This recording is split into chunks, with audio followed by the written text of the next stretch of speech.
हाँ जी। Hello, good evening to all of you. Good evening, good evening, good evening, good evening, good evening, good evening. Hello hello. हाँ भैया, audio video आ रहा है क्या बेटा? ऑडियो वीडियो क्लियर है?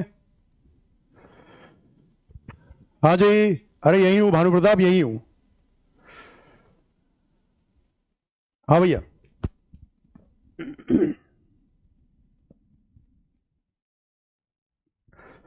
मॉड्यूल कहाँ से बाय करें? आज 8:30 लाइव सेशन है। Module hard copy live session है आज 8:30 यूट्यूब पे कैरियरविल नीट चैनल पर लाइव रहेगा। ठीक है, लाइव रहेगा तो उसमें आपको क्लियर हो जाएगा मॉड्यूल कैसे बाय करना है, कहां से बाय करना है, उसकी प्राइस क्या रहेगी, ये सब कुछ उसी सेशन के अंदर रहेगा आज शाम को 8:30 यूट्यूब पे कैरियरविल के। ठीक है, ओके चलिए। तो भैया केमिकल बॉन्डिंग में बात चल रही थी हमारी। इसके पहले वाले लेक्चर में केमिकल बॉन्डिंग में बात की थी हम लोगों ने, और केमिकल बॉन्डिंग के अंदर देखिए बेसिक से बात करी थी। ठीक है, हाँ जी चलिए। हाँ जी, थैंक यू। अमेजोन पे पे अवेलेबल है, हम भी अवेलेबल करवाएंगे। ठीक है, हम भी अवेलेबल करवाएंगे, पर आज शाम को 8:30 यूट्यूब पे लाइव होगा। उस सेशन में बताएंगे कि प्राइस क्या रहेगा और क्या क्या होना चाहिए। ठीक है, चलिए गुड इवनिंग। आइए शुरू करते हैं केमिकल बॉन्डिंग के अगले लेक्चर में। देखिए पहले लेक्चर में मैं थोड़ा सा आपको यहां पर रिवाइज कराता हूं, थोड़ी बात कर लेते हैं। ठीक है, जल्दी से बात करते हैं। आइए रोहित यादव आ जाओ बेटा। ठीक है, प्राइस की बात करेंगे शाम को। देखिए तो केमिकल बॉन्डिंग के अंदर सबसे पहली बात, अगर मैंने यहां पर बात करी थी, ध्यान से सुनना मेरी बात को, बहुत सिंपल सा तरीका है। मुझे बताइए कॉज, अगर मान लीजिए कॉज ऑफ केमिकल बॉन्ड, अगर मैं बात करता हूं शॉर्ट फॉर्म में बता रहा हूं, ध्यान से सुनना। सबसे पहली बात बेटा, मैक्सिमम अट्रैक्शन होना चाहिए। क्या होना चाहिए? Maximum attraction. And the second thing is minimum potential energy. Potential energy system की मिनिमम होना चाहिए, अट्रैक्शन मैक्सिमम होना चाहिए। ये केमिकल बॉन्ड के कारण रहे हैं हमारे पास। अब कोई बात नहीं, कुछ भी नहीं, सिर्फ और सिर्फ क्लास पर ध्यान दीजिए बस अब। ठीक है, चलिए तो देखिए सब केमिकल बॉन्ड फॉर्मेशन के कारण क्या रहे, तो मैं दोबारा से जल्दी से इसको रिवाइज करता हूं। रिवाइज करने के बाद फिर हम आगे शुरू करते हैं। देखिएगा ध्यान से, बहुत सिंपल तरीका है। देखिए सबसे पहली बात ये आती है कि साहब, हाँ पहली स्लाइड है बेटा। ठीक है, अभी जो जो जुड़े हैं उनको बता दूं, फर्स्ट स्लाइड है और प्रीवियस लेक्चर की हम बात कर रहे हैं। प्रीवियस लेक्चर के अंदर क्या क्या होने वाला है इस बारे में बात चल रही है। ठीक, देखिए ध्यान से सुनिएगा, बहुत सिंपल है। जिसका फर्स्ट लेक्चर छूट गया कोई बात नहीं, आराम से क्लास कर सकते हैं, बड़ी बात नहीं है, सब समझ में आएगा, बहुत सिंपल तरीका है। ठीक है, देखिए सबसे पहली बात, साहब क्या होते हैं, एटम्स जो है ना वो अनस्टेबल होते हैं। बहुत सिंपल तरीका, ध्यान से सुनिएगा, 2 मिनट इसको रिवाइज कर रहा हूं, देन आगे चल रहे हैं। तो एटम्स जो है वो अनस्टेबल होते हैं। एटम्स अनस्टेबल है तो उनको स्टेबलाइज होने के लिए बॉन्ड फॉर्मेशन करने की जरूरत पड़ती है। तो एटम्स और आयंस, अमन कुमार सुन लिया मैंने, देख लिया भैया, अमन देख लिया। ठीक है, पढ़ाई पे ध्यान दे, सुन लिया, देख लिया, सब हो गया। ठीक, अब देखिए तो एटम जो होते हैं बेटा अनस्टेबल होते हैं, और एटम जब अनस्टेबल होते हैं, एटम्स जब अनस्टेबल होते हैं तो वो स्टेबलाइज होने के लिए केमिकल बॉन्ड फॉर्मेशन का सहारा लेते हैं। केमिकल बॉन्ड फॉर्मेशन का सहारा लेते हैं तो अट्रैक्शन फोर्स डेवलप करते हैं। अट्रैक्शन फोर्स डेवलप करते हैं तो यह अट्रैक्शन फोर्स ही केमिकल बॉन्ड कहलाता है। अट्रैक्शन फोर्स ही केमिकल बॉन्ड कहलाता है। एटम्स के बीच में लगने वाला अट्रैक्शन जो उनको जोड़ के रखता है किसी मॉलिक्यूल के अंदर, उसको हम केमिकल बॉन्ड बोला जाता है। केमिकल बॉन्ड फॉर्मेशन का प्रोसेस एक्सोथर्मिक होता है। ध्यान से सुनिएगा, बॉन्ड फॉर्मेशन का प्रोसेस, बॉन्ड फॉर्मेशन कभी भी बोला जाए, बॉन्ड फॉर्मेशन कभी भी बोला जाए प्रोसेस है एक्सोथर्मिक। अगर बॉन्ड डिसोसिएशन बोला जाए, बॉन्ड डिसोसिएशन बोला जाए तो वो है एंडोथर्मिक। मतलब बॉन्ड का बनना एक्सोथर्मिक है और उसी बॉन्ड का टूटना एंडोथर्मिक प्रोसेस होता है। और बॉन्ड बनने में एनर्जी रिलीज होती है और बॉन्ड तोड़ने में एनर्जी आपको देना पड़ेगा। सही है बेटे बात? ठीक है, अब यहां पर बात करें तो देखिए बहुत सिंपल सा तरीका है। मैंने आपसे बात करी थी वैलेंस इलेक्ट्रॉन के बारे में। वैलेंस इलेक्ट्रॉन के बारे में और आउटर मोस्ट शेल इलेक्ट्रॉन के बारे में। ध्यान से सुन लो मेरी बात, है ना, ये बेसिक है भैया। वैलेंस इलेक्ट्रॉन का मतलब जो बॉन्ड फॉर्मेशन करे। बताइए वैलेंस इलेक्ट्रॉन का मतलब क्या होता है? जो बॉन्ड फॉर्मेशन करे या ना करे। जो बॉन्ड फॉर्मेशन करता है वो वैलेंस इलेक्ट्रॉन है, ठीक है, ओके।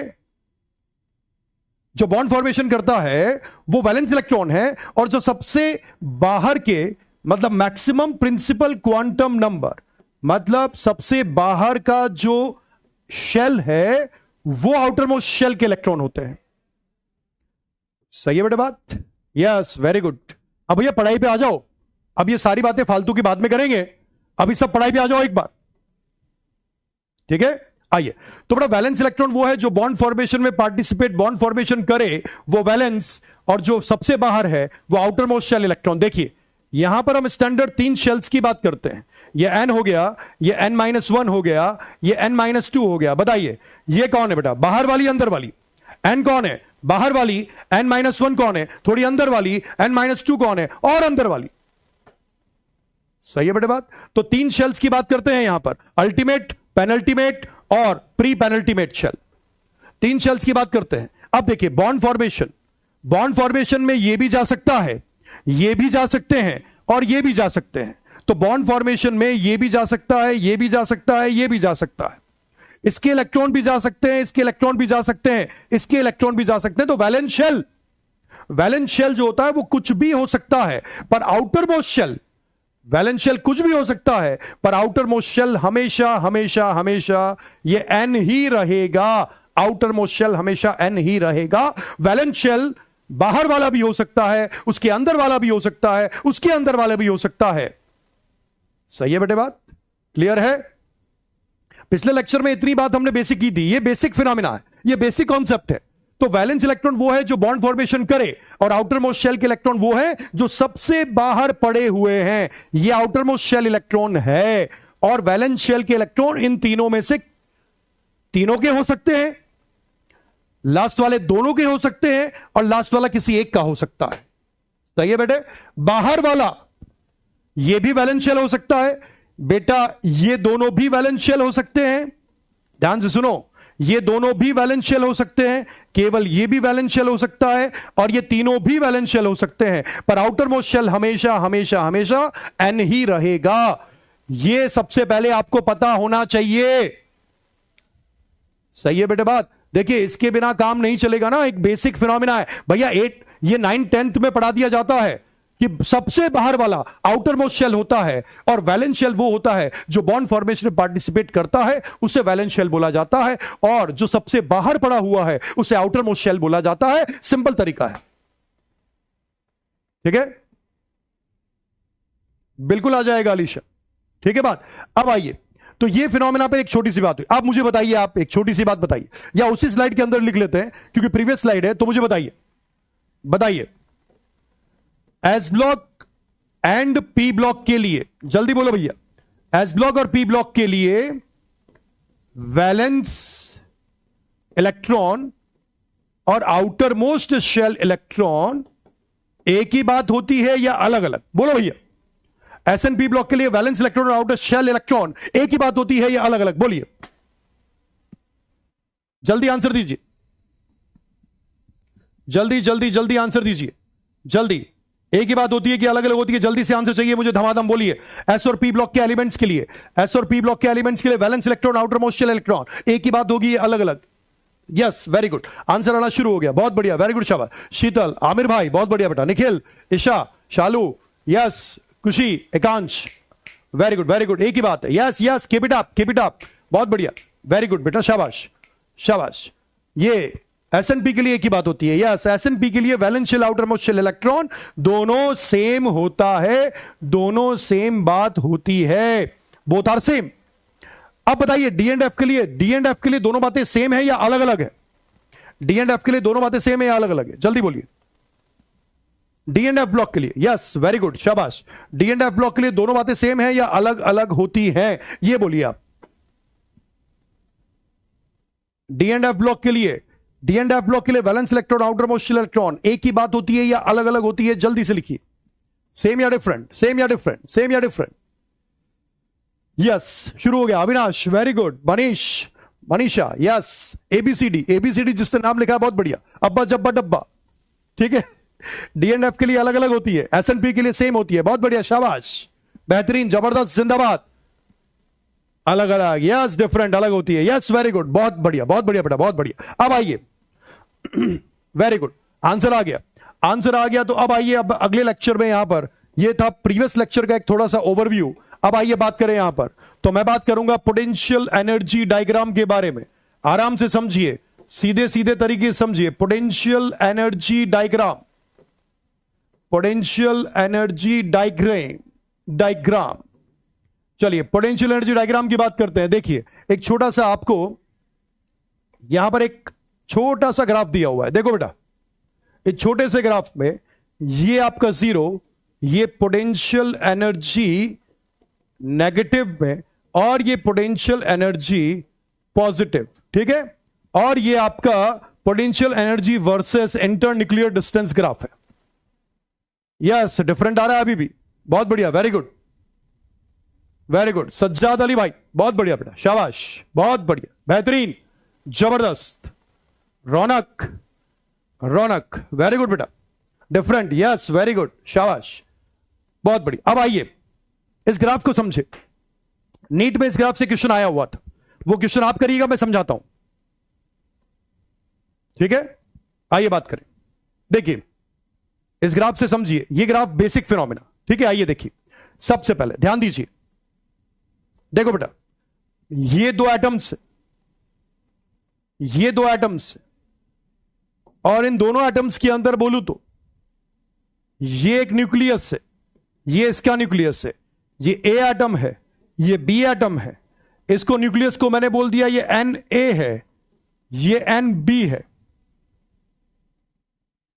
सही है, सही है बेटा, बात क्लियर, ठीक। अब देखिए, अब यहां पर इलेक्ट्रॉन फिल, एक इलेक्ट्रॉन मैंने माना है, ये एक इलेक्ट्रॉन है जिसको ईबी बोल दिया, ये एक इलेक्ट्रॉन है जिसको ईए बोल दिया। ये एक एक इलेक्ट्रॉन देख लिया अपन ने, ठीक है बात। अब आज का ये पहला लेक्चर यहां से न्यू स्टार्ट हो रहा है। इसके पहले वाली स्लाइड में, इसके पहले वाले लेक्चर को रिवाइज करवाया था मैंने। गौरव, थैंक यू बेटा, ठीक है, आ जाओ। हां जी, अब सोचिए बेटा, अगर मैं बात करता हूं यहां पर बिल्कुल सिंपल और आसान तरीके से, तो क्या बोल सकता हूं मैं कि यहां पर दोनों न्यूक्लियस के बीच में, दोनों न्यूक्लियस के बीच में रिपल्शन है। बोलो साहब, सही आ रहा है भाई? नौशीन, बहुत बढ़िया, नौशीन भाई, बहुत बढ़िया बेटा, ठीक है। नोट्स काफी है, एनसीईआरटी की जरूरत नहीं, ये पढ़ लो आप सिर्फ। दोनों न्यूक्लियस के बीच में रिपल्शन हो रहा है भैया, रिपल्शन हो रहा है, रिपल्शन, दोनों न्यूक्लियस के बीच में रिपल्शन है। अच्छा, दोनों इलेक्ट्रॉन पर सेम चार्ज है, तो यहां पर भी रिपल्शन है, सही है। बिल्कुल सिंपल तरीके, सुनते रहो, समझते रहो, देखते रहो, बहुत आसान तरीका, बेहतरीन तरीका, जबरदस्त, ठीक है। अब देखिए, दोनों न्यूक्लियस पर सेम चार्ज, दोनों न्यूक्लियस पर सेम चार्ज, रिपल्शन, दोनों इलेक्ट्रॉन पर same charge, repulsion, opposite charge, attraction. इसका मतलब भैया जी क्या हो गया? इसका मतलब ये हो गया मेरे बच्चे, मेरे बेटे, ये हो गया कि यहां पर इन दोनों के बीच में लगेगा अट्रैक्शन, और इन दोनों के न्यूक्लियस और इसके बीच में लगेगा अट्रैक्शन, सही है। इसका मतलब ये हो गया कि इसका न्यूक्लियस इसको खींच रहा है और इसका न्यूक्लियस इसको खींच रहा है। तो देखिए, यहां पर एन ए और एन बी के बीच में, न्यूक्लियस के बीच में रिपल्शन, यहां पर ई ए और ई बी के बीच में रिपल्शन, यहां पर एन ए, इस ये न्यूक्लियस इस इलेक्ट्रॉन को खींच रहा है। कौन से इलेक्ट्रॉन को खींच रहा है बेटा? कौन से इलेक्ट्रॉन को खींच रहा है? ई बी वाले को, तो ये अट्रैक्शन। इस बी वाले का न्यूक्लियस इस ये इलेक्ट्रॉन को खींच रहा है, तो बेटा ये अट्रैक्शन। ये फोर्सेस यहां पर at the same time applicable होते हैं। बोलिए सही है कि नहीं? समझ में आया या नहीं? बोलिए, सही है? बताइए। दोनों के न्यूक्लियस के बीच में रिपल्शन, दोनों इलेक्ट्रॉन के बीच में रिपल्शन। एक का न्यूक्लियस सामने वाले का इलेक्ट्रॉन, इधर वाले का न्यूक्लियस सामने वाले का इलेक्ट्रॉन, उधर वाले का न्यूक्लियस इधर वाले का इलेक्ट्रॉन, अट्रैक्शन फोर्स है। बोलिए भैया, सही है? अब बताइए, अगर रिपल्शन भी एप्लीकेबल है, अगर रिपल्शन भी एप्लीकेबल है, अट्रैक्शन भी एप्लीकेबल है, दोनों force at the same time applicable होते हैं, ठीक है? दोनों force at the same time applicable होते हैं, ठीक है बेटे? बात ये बेटा इलेक्ट्रॉन है ना, देखो एन ए जो है वो ए का न्यूक्लियस है ना बेटे? एन ए जो है वो nucleus of A, and B जो है न्यूक्लियस ऑफ बी। ये क्या है? Electron of A atom. ई बी क्या है? Electron of B atom. बोलिए, समझ में आ गया भाई? एन ए, यस, अट्रैक्शन उनमें तो होगा ही, पर बॉन्ड फॉर्मेशन में आमने सामने वाले के इलेक्ट्रॉन पर अट्रैक्शन होगा।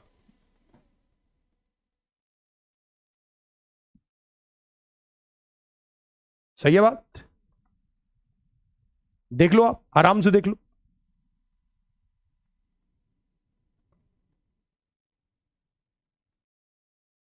ठीक, अब बताइए, अब देखिए, इसका न्यूक्लियस इसके इलेक्ट्रॉन को खींच रहा है, इसका न्यूक्लियस इसके इलेक्ट्रॉन को खींच रहा है बेटा, तभी तो बॉन्ड बनेगा ना मेरे बच्चे। बॉन्ड तो तभी बनेगा जब इसका न्यूक्लियस उसके इलेक्ट्रॉन को खींचेगा और इसका न्यूक्लियस इसके इलेक्ट्रॉन को खींचेगा, तभी तो अट्रैक्शन लगेगा, तभी तो पास आएंगे, तभी पास आएंगे तो तभी तो बॉन्ड बनेगा मेरे बेटे। ठीक है बात? अब आइए, ध्यान से सुनते रहो मेरी बात, तरीके से तमीज से सुनते रहिए। बहुत सिंपल बात कर रहा हूं, ध्यान से सुनिए। अब क्या हुआ कि भैया दो एटम थे, ध्यान से सुनो, ये दो एटम थे। अब दो एटम ने चलना शुरू किया बाबू, चलना शुरू किया तो दोनों एटम दूर दूर है, ये दोनों एटम दूर दूर है और दोनों ने आपस में अट्रैक्शन लगना शुरू किया। ये दोनों एटम दूर दूर है, दूर दूर है तो दोनों के बीच में अट्रैक्शन लगना शुरू हुआ। सही है? आइए बेटे ढंग से देखिए, तमीज से तरीके से। ठीक, हां, तो दोनों एटम अट्रैक्शन लग रहा है, अट्रैक्शन लग रहा है, दोनों एटम ने पास आना शुरू किया, पास आना शुरू किया तो धीरे धीरे पास आते गए। पास आए तो बेटा हो सकता है कि जैसे ही पास यहां पर आए तो यहां पर आते आते ये दोनों एटम कुछ इतने पास आ गए, ये पास आए, हो सकता है ना? अट्रैक्शन बढ़ेगा ना? अट्रैक्शन बॉन्ड फॉर्मेशन के लिए पूरी दुनिया जानती है कि बॉन्ड फॉर्मेशन के लिए अट्रैक्टिव फोर्सेस रिपल्सिव फोर्सेस से ज्यादा होना चाहिए। सही है? तो दोनों एटम के बीच में लगने लगा अट्रैक्शन, अट्रैक्शन लगा तो दोनों पास आए, दोनों पास आए, दोनों पास आए तो ये पास आते जाएंगे। जैसे जैसे पास आएंगे, जैसे जैसे पास आएंगे, जैसे जैसे अट्रैक्शन लगेगा, वैसे वैसे यहां पर जैसे जैसे अट्रैक्शन बढ़ेगा वैसे वैसे एनर्जी का निकलना शुरू होगा, क्योंकि बॉन्ड फॉर्मेशन होने का प्रोसेस स्टार्ट हो चुका है। और बॉन्ड फॉर्मेशन का प्रोसेस स्टार्ट होगा तो एनर्जी बाहर निकलेगा, और जैसे जैसे एनर्जी बाहर निकलेगा सिस्टम लोअर एनर्जी लेवल पर आएगा। कहां आएगा सिस्टम? लोअर एनर्जी लेवल पर आएगा सिस्टम। जैसे जैसे अट्रैक्शन आप बढ़ाओगे ना दोनों एटम के बीच में, वैसे वैसे एनर्जी रिलीज होगा, और जैसे जैसे एनर्जी रिलीज होगा वैसे वैसे सिस्टम कहां जाएगा? लोअर एनर्जी लेवल पर जाएगा, पोटेंशियल एनर्जी को मिनिमाइज करेगा। पोटेंशियल एनर्जी को जैसे ही मिनिमाइज करेगा तो लोअर एनर्जी लेवल पर जाएगा और स्टेबिलिटी को बढ़ाएगा। तो यहां पर आते आते हो सकता है कि दोनों के बीच में बॉन्ड फॉर्मेशन हो गया हो। इसका मतलब यहां से यहां तक बोले तो अट्रैक्शन रिपल्शन पर डोमिनेट कर रहा है बेटा, उसके बाद फिर से अट्रैक्शन रिपल्शन पर डोमिनेट कर रहा है मेरे बेटे। यहां पर भी अट्रैक्शन ऑलमोस्ट इक्वल, मैं बोल सकता हूं ऑलमोस्ट इक्वल हो गया रिपल्शन के, ये भी हो सकता है ऑलमोस्ट इक्वल हो गया, बराबर तो नहीं बोल सकता पर ऑलमोस्ट इक्वल हो गया ये बोल सकता हूं जब बॉन्ड फॉर्मेशन नीचे हुआ है। इसका मतलब यहां पर बॉन्ड फॉर्मेशन हुआ है, यहां पर बॉन्ड फॉर्मेशन हुआ है, लोअर एनर्जी लेवल पर गया है, स्टेबिलिटी को गेन किया है, पर गेन कब किया है? जब अट्रैक्शन लगा है। क्योंकि जब जब अट्रैक्शन लगेगा, जब जब अट्रैक्शन लगेगा, सिस्टम वर्क करेगा। थर्मोडायनेमिक्स पढ़ा है क्या आप लोगों ने? थर्मोडायनेमिक्स पढ़ा है क्या आप लोगों ने? सुना होगा, work done by the system, work done on the system, bye the system. जब वर्क होता है, जब सिस्टम खुद से वर्क करता है, तो सिस्टम वर्क करता है तो क्या होता है? एनर्जी रिलीज होती है, और एनर्जी रिलीज होती है तो सिस्टम कहां जाता है? लोअर एनर्जी लेवल पर। नंदिता सुन लो, ठीक है, यही बता रहा हूं, थर्मोडायनेमिक्स की बात चल रहा हूं, वो पता होना चाहिए, बेसिक फिनोमिना है, ठीक है। हां, तो क्या हुआ? जब दो सिस्टम वर्क डन, एक तो कहता है सिस्टम वर्क करे, एक होता है सिस्टम पर वर्क हो। तो सिस्टम वर्क करता है, जब सिस्टम वर्क करता है तो एनर्जी बाहर जाती है, क्योंकि आपने मेहनत करी। जैसे मान लीजिए आप मेहनत कर रहे हैं, या मैं पढ़ा रहा हूं, मैं मेहनत कर रहा हूं, तुम लोग मेहनत कर रहे हो, मैं मेहनत कर रहा हूं, तो हम क्या कर रहे हैं? हम एक सिस्टम है, और सिस्टम है तो क्या कर रहा है? सिस्टम काम कर रहा है, और जब जब सिस्टम काम करता है, सिस्टम वर्क करता है, सिस्टम में अट्रैक्शन लगता है, तब तब एनर्जी बाहर निकलती है, और जब जब एनर्जी बाहर निकलती है, सिस्टम लोअर एनर्जी लेवल पर जाता है, और जब जब सिस्टम लोअर एनर्जी लेवल पर जाता है, सिस्टम की स्टेबिलिटी ज्यादा होती है। बिल्कुल सही बोल रहा है युवराज सिंह, बिल्कुल सही है कि बॉन्ड फॉर्मेशन के वक्त अट्रैक्शन रिपल्शन से ज्यादा होना चाहिए। अगर रिपल्शन ज्यादा हुआ अट्रैक्शन से तो बॉन्ड बनेगा ही नहीं, अगर अट्रैक्शन ज्यादा हुआ रिपल्शन से तो भाई बॉन्ड बनेगा।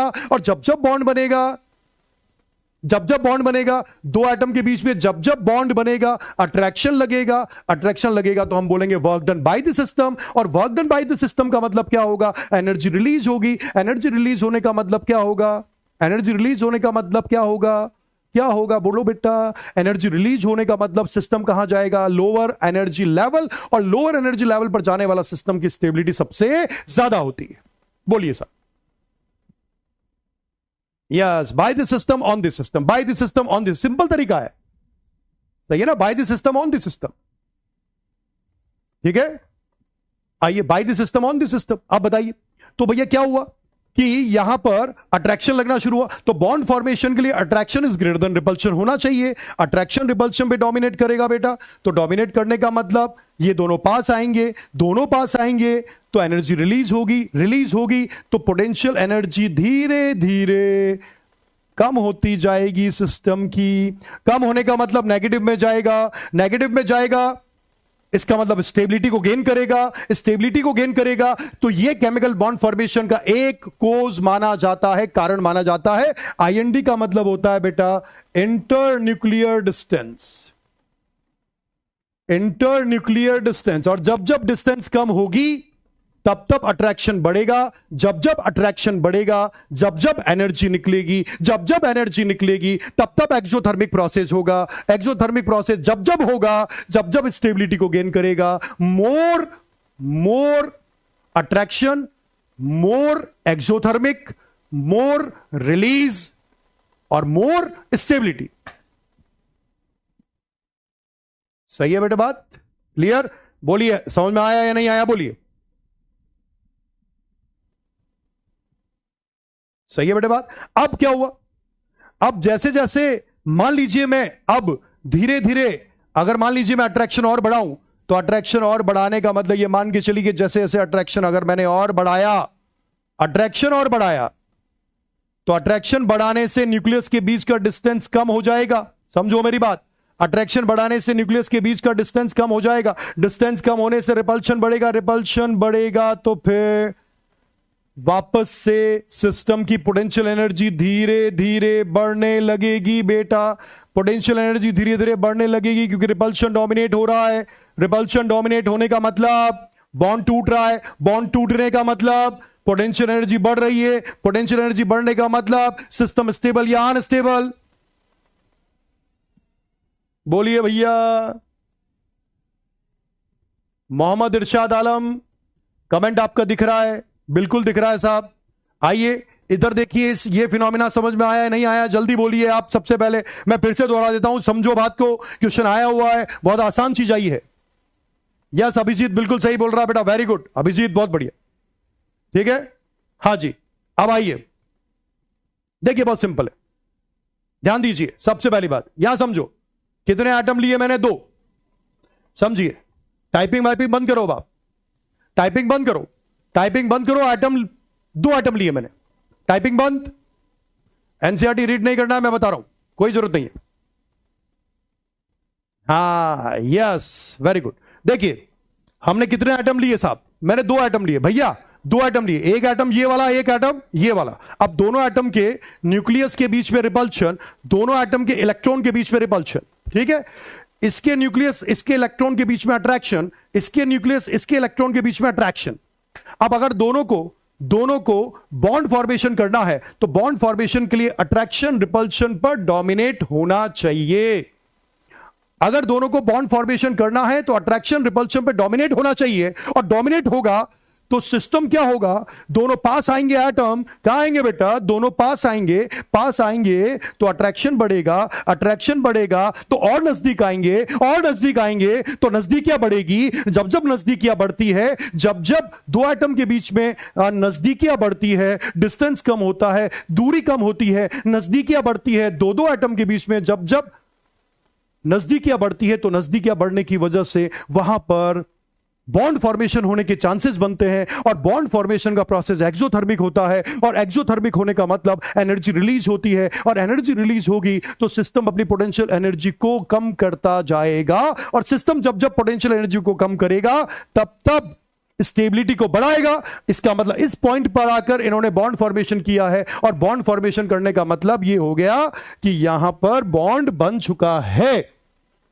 अब यहां पर तो बॉन्ड तो बन गया, पर अट्रैक्शन अभी भी नहीं रुका, अट्रैक्शन और होता गया। पहले ऐसे हुआ, देखिए एटम ऐसे होते होते ये ओवरलैपिंग हुई, बॉन्ड बना, अट्रैक्शन हुआ, अट्रैक्शन रुक नहीं रहा है, अट्रैक्शन चाहता है और लगे भाई साहब, अट्रैक्शन चाहता है और लगने की वजह से क्या हो गया कि दोनों न्यूक्लियस बहुत नजदीक आ गए, और न्यूक्लियस नजदीक आने के बाद एकदम से रिपल्शन हुआ, और रिपल्शन होते ये ग्राफ यहां से वापस से ऊपर चला गया, और ऊपर गया तो धीरे धीरे पोटेंशियल एनर्जी उसकी बढ़ती चली गई, और जब सिस्टम की पोटेंशियल एनर्जी बढ़ती है तब स्टेबिलिटी कम हो जाती है। यह ग्राफ यह बात बताता है। बोलिए साहब, सही है बेटे, बात क्लियर है? देखिए इस ग्राफ के अंदर बहुत सिंपल सिनेरियो मैंने लिखा है यहां पर, देखिए तरीके से तमीज से, ठीक है बेटे। यहां पर इनफाइनाइट डिस्टेंस से एटम ने आना शुरू किया था, धीरे धीरे अट्रैक्शन से एनर्जी कम होती गई, एनर्जी जैसे जैसे पोटेंशियल एनर्जी कम होती गई वैसे वैसे स्टेबिलिटी आती गई, और जैसे जैसे स्टेबिलिटी आती गई बेटा वैसे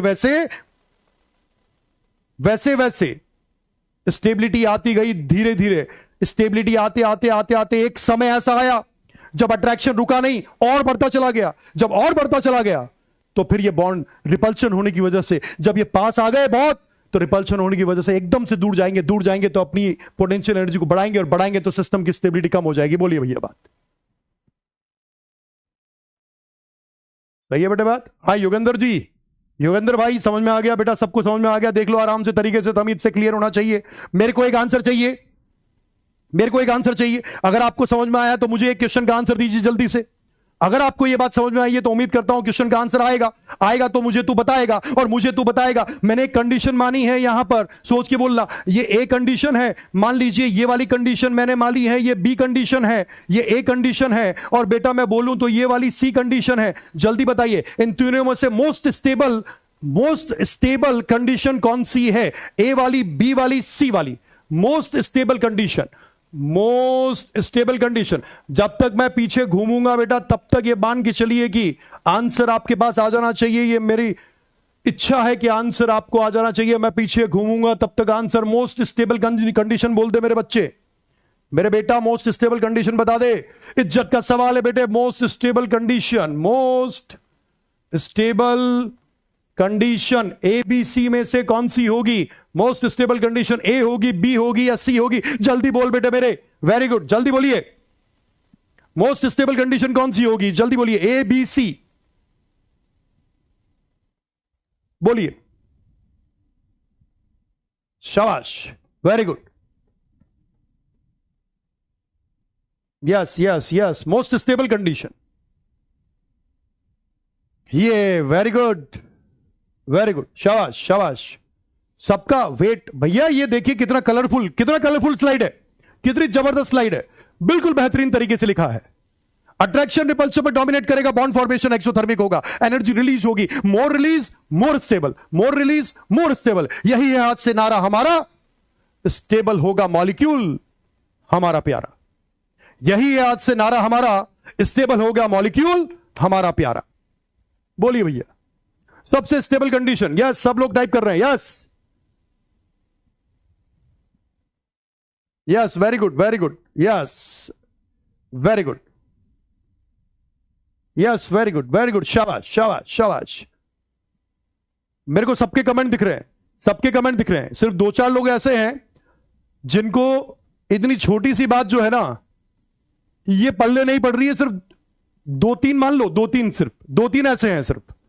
आप सोचिए, आप सोचिए सबसे ज्यादा स्टेबल कंडीशन कौन सी होगी?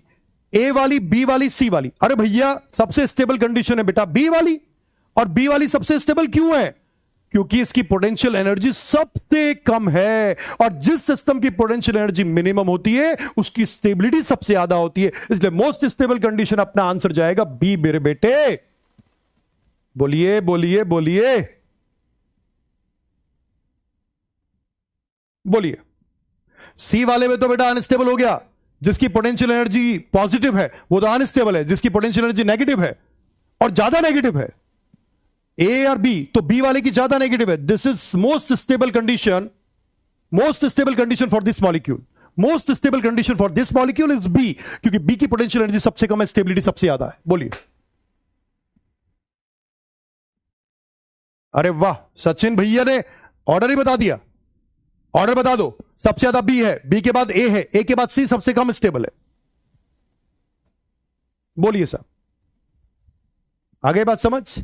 बताइए, किसी को दिक्कत परेशानी डाउट बोलिए, जलन चुभन एसिडिटी बोलिए जल्दी अभी। श्रीकांत एग्जाम में यही क्वेश्चन पूछेगा जो मैंने पूछा है, तीनों इसी तरह का क्वेश्चन पूछ सकता है वो। ए पर तो अट्रैक्शन लगना शुरू हुआ था, ए कंडीशन पर तो अट्रैक्शन लगना शुरू हुआ था, और बी पर आते आते अट्रैक्शन बहुत बढ़ गया, और जब अट्रैक्शन बहुत बढ़ गया तो एनर्जी कम हो गई। और जिस सिस्टम की एनर्जी सबसे कम होती है, पोटेंशियल एनर्जी मिनिमाइज होती है, जिस सिस्टम की स्टेबिलिटी भाई सबसे खतरनाक होती है। बोलिए साहब। अरे भैया सौरभ भैया, सौरभ भैया, भैया ये एक आदमी पूछ रहा है कि पोटेंशियल एनर्जी कम है, कैसे पता चलेगा? अबे नेगेटिव है, यहां नेगेटिव है, जीरो से नीचे, तो नेगेटिव कम होती है, पॉजिटिव ज्यादा होती है। कैसी बातें करते हो यार, कैसी बातें करते हो? सिंपल चीज बता रहा हूं कि ये नेगेटिव है, नेगेटिव का मतलब कम होता है, पॉजिटिव का मतलब ज्यादा होता है, तो कैसे पता चलेगा भाई? ग्राफ नीचे है। अब ए की पोटेंशियल एनर्जी मान लीजिए मैं बोलता हूं ये है, ये वाली है, और बी की पोटेंशियल एनर्जी का वैल्यू अगर ये एक्स है और ये वाई है, तो यार एक्स और वाई में वाई वाली कम होगी ना, नेगेटिव में वैल्यू कम ही हो रही है ना भाई।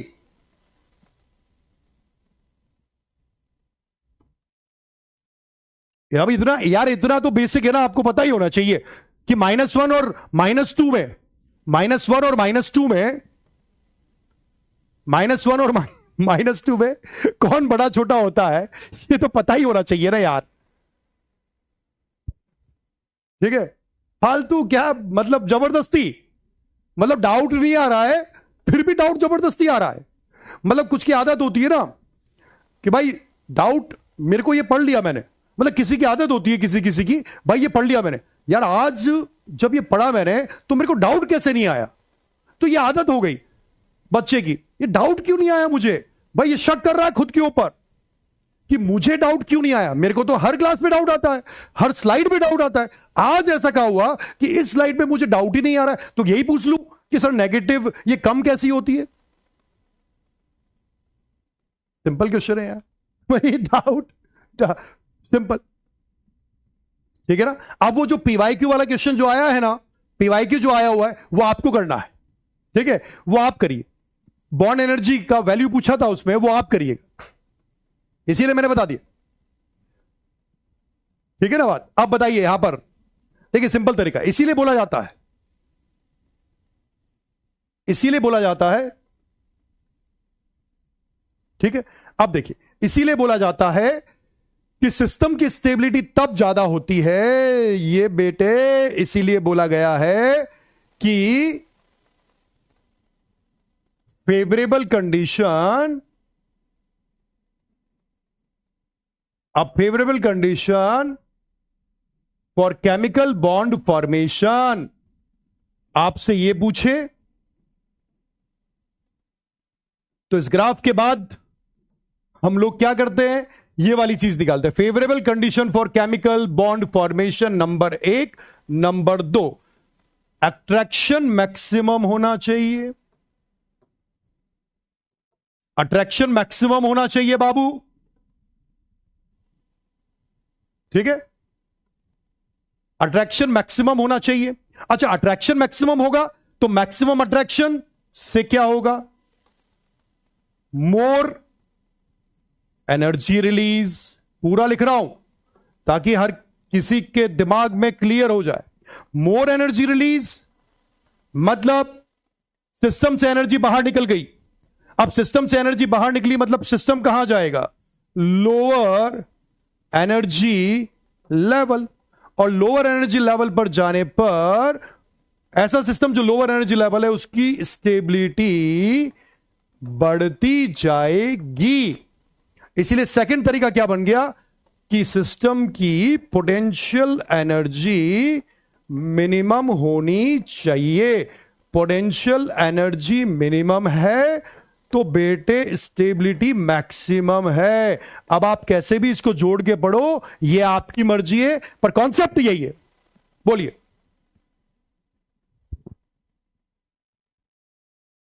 अब आप इन पूरी चीज को देख लीजिए। ये फाइनल कंक्लूजन निकला है इस ग्राफ के बाद से कि कोई भी पूछे केमिकल बॉन्ड फॉर्मेशन की फेवरेबल कंडीशन क्या है, तो बोलना है भैया अट्रैक्शन ज्यादा होना चाहिए। अट्रैक्शन ज्यादा होगा तो एनर्जी रिलीज होगी, रिलीज होगी तो सिस्टम जाएगा लोअर एनर्जी लेवल पर, और सिस्टम लोअर एनर्जी लेवल पर जाएगा तो स्टेबिलिटी को बढ़ाएगा। इसका मतलब सिस्टम की पोटेंशियल एनर्जी कम होनी चाहिए। बोलिए, सही है बेटे बात, क्लियर? हाँ भैया, तो देखिए भैया केमिकल बॉन्ड फॉर्मेशन की महत्वपूर्ण स्थितियां, पहला अट्रैक्शन, आकर्षण अधिकतम होना चाहिए। हिंदी माध्यम के बच्चों के लिए एक बात बोल देता हूं, रासायनिक बंध निर्माण की महत्वपूर्ण स्थितियां, आकर्षण अधिकतम होना चाहिए और स्थितिज ऊर्जा न्यूनतम होनी चाहिए। स्थितिज ऊर्जा कम होगी, आकर्षण ज्यादा होगा, आकर्षण ज्यादा होने से ऊर्जा बाहर निकलेगी, ऊर्जा जितनी बाहर निकलेगी तंत्र निकाय निम्न ऊर्जा स्तर पर जाएगा, और तंत्र और निकाय जितना निम्न ऊर्जा स्तर पर जाएगा वो उसके स्थायित्व को बढ़ाएगा। इसीलिए स्थितिज ऊर्जा होनी चाहिए तंत्र और निकाय की कम और आकर्षण होना चाहिए ज्यादा। बोलिए,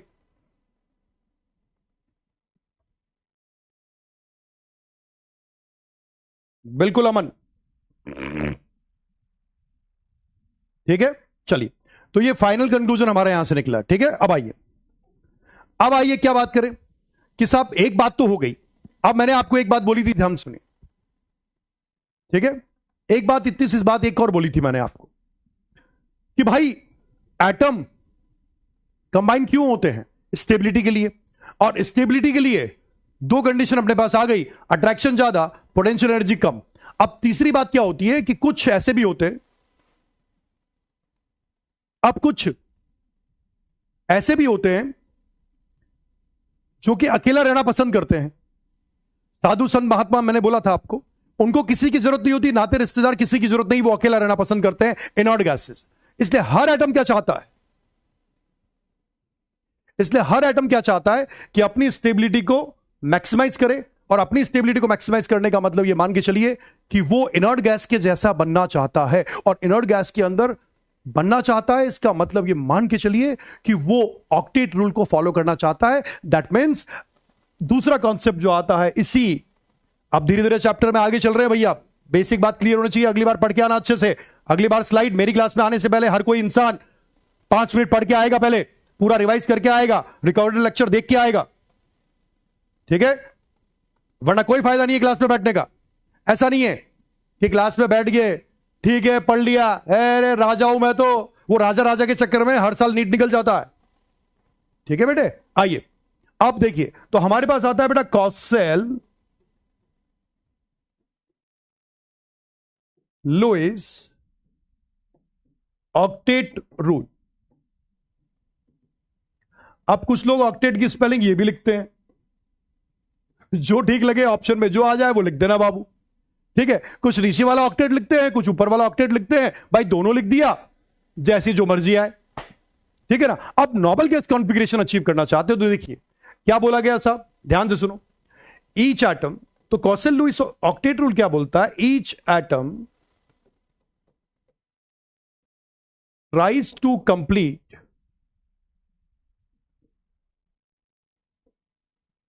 eight electrons in its outermost shell.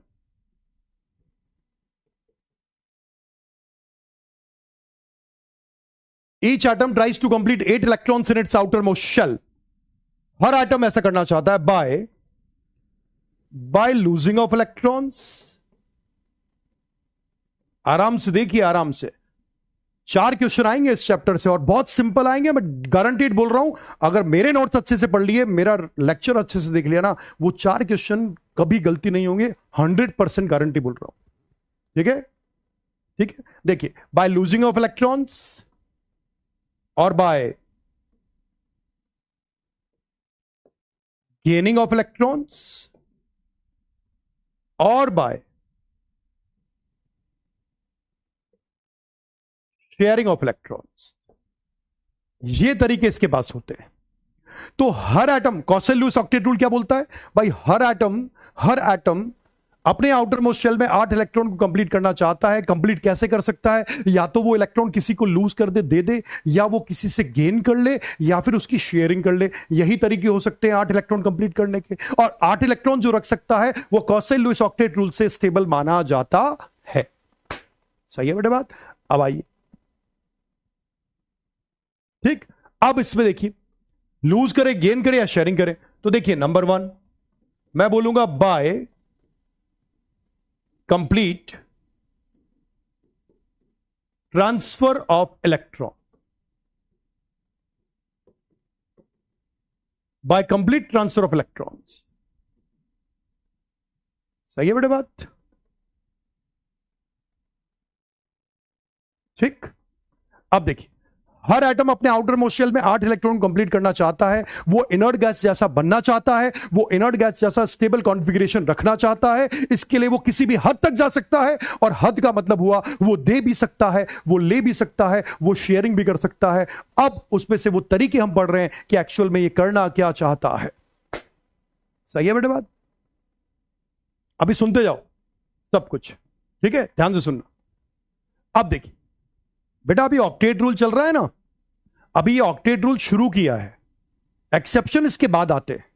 अब आप पहले ही एक्सेप्शन पूछ लोगे तो कोई दिक्कत ही नहीं है, पूछते रहो, ठीक है ना बात। आइए अब देखिए, कंप्लीट ट्रांसफर ऑफ इलेक्ट्रॉन में देखिए, तो कंप्लीट ट्रांसफर जब होता है तो बेटे मैं फॉर एग्जांपल बात कर लेता हूं। एग्जांपल मान लीजिए मैंने लिया है सोडियम और मैंने लिया है क्लोरीन। ध्यान दो, काम की बात है।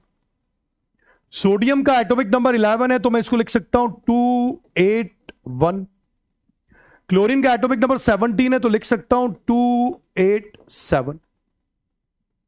दोनों अपने इलेक्ट्रॉन, दोनों के दोनों अपने आउटर मोस्ट शेल में 8 इलेक्ट्रॉन रखना चाहते हैं, क्योंकि वो इनर्ट गैस कॉन्फ़िगरेशन को अचीव करना चाहते हैं। और इनर्ट गैस कॉन्फ़िगरेशन को अचीव क्यों करना चाहते हैं, क्योंकि इनर्ट गैस कॉन्फ़िगरेशन स्टेबल होता है, फुली फिल्ड कॉन्फ़िगरेशन होता है, स्टेबल होता है। सुन लो मेरी बात तरीके से, तमीज से, ठीक है।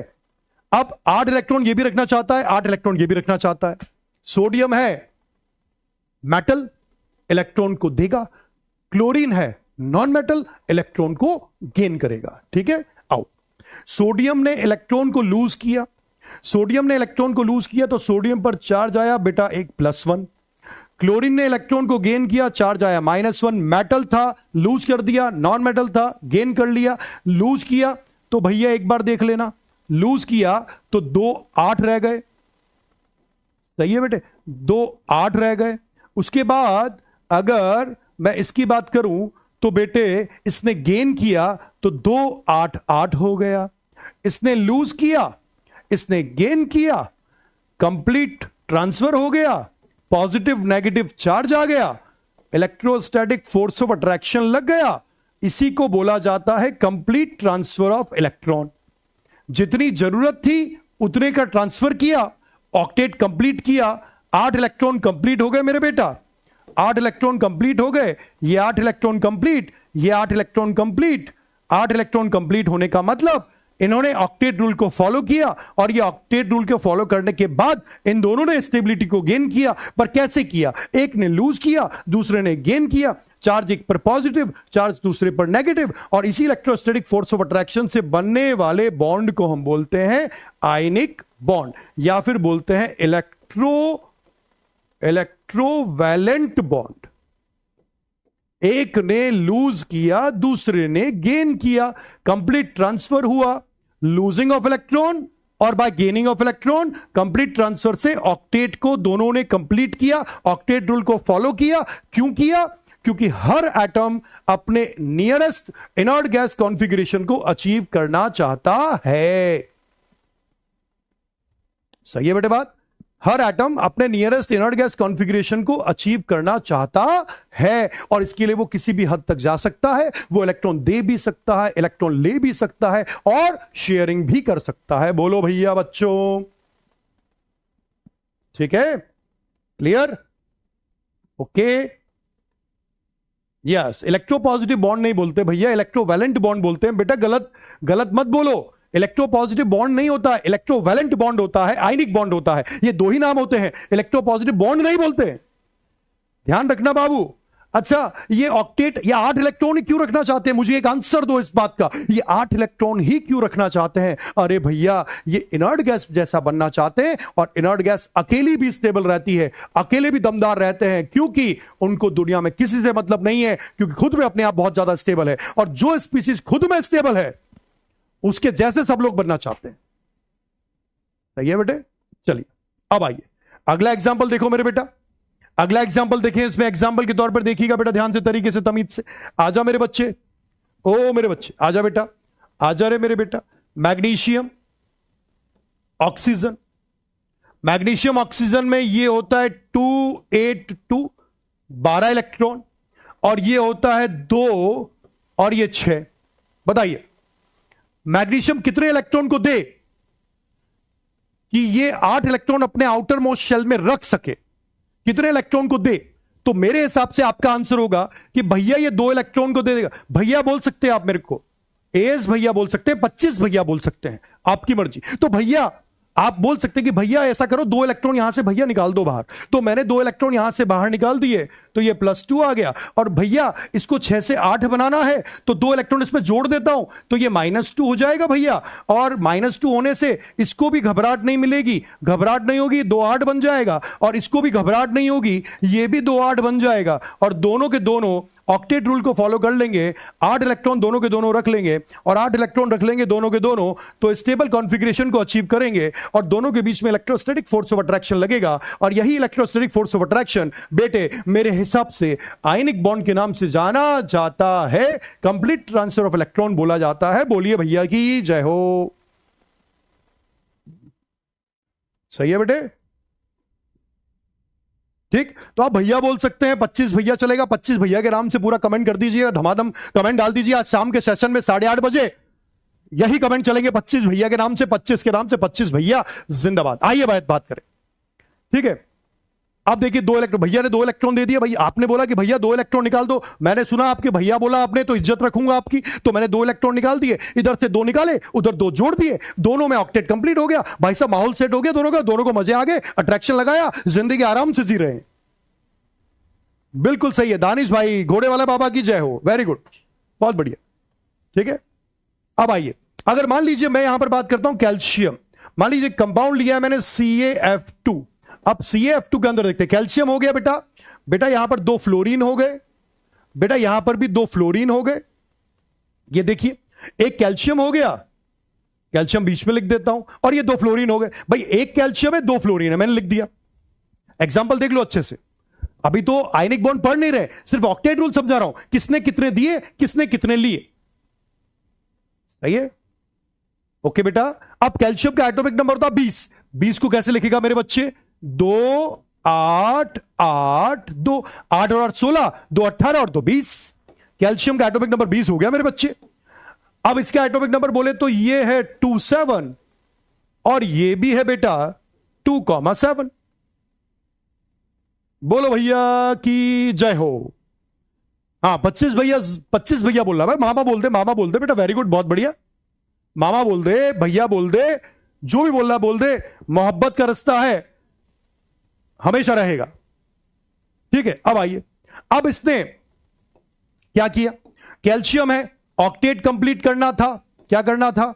ऑक्टेट कंप्लीट करना था। ये ऑक्टेट कंप्लीट करना था, 8 इलेक्ट्रॉन रखने थे भैया, 2 इसने कुर्बान कर दिए, 2 इलेक्ट्रॉन कुर्बान कर दिए तो चार्ज आ गया +2, तो ये कन्वर्ट हो गया 288 में। कुर्बान कर दिया भाई, ताऊ भी बोल सकते हैं, बहुत बढ़िया, पर 25 लगाना जरूरी है। 25 भैया, 25 मामा, 25 ताऊ। ठीक है, आइए, अब 2 इलेक्ट्रॉन इसने दिए। अब इसको जरूरत थी 1 इलेक्ट्रॉन की, तो 1 इलेक्ट्रॉन इसने लिया। इसको 1 की जरूरत थी, इसने 1 लिया। 2 दिए, 1 इसने लिया, 1 इसने लिया। ठीक है ना? और दोनों ने कन्वर्ट होके अपने अपने ऑक्टेट को मेरे बच्चे ने कंप्लीट कर दिया। और मेरे बच्चे ने कंप्लीट किया तो बेटा कंप्लीट करते ही उसको समझ में आ गया, और मेरे बच्चे का जो है ना बेटे, वो 2026 में सिलेक्शन हो गया खुलेआम। और 2 यहां पर अट्रैक्शन लग गया, फोर्स ऑफ अट्रैक्शन, ये फोर्स ऑफ अट्रैक्शन, ये बेटे मेरे बेटे फोर्स ऑफ अट्रैक्शन, और बच्चे का सिलेक्शन हो गया, और उससे भी मजा आ गया, उसके घर वालों को भी मजा आ गया, और हमें भी मजा आ गया। और ये CF2 तैयार हो गया, ऑक्टेट इसका भी कंप्लीट, मेरे बेटे का, इसका भी कंप्लीट, और इसका भी कंप्लीट, और स्टेबिलिटी गेन हो गई। This is the complete transfer of electron. बोलिए।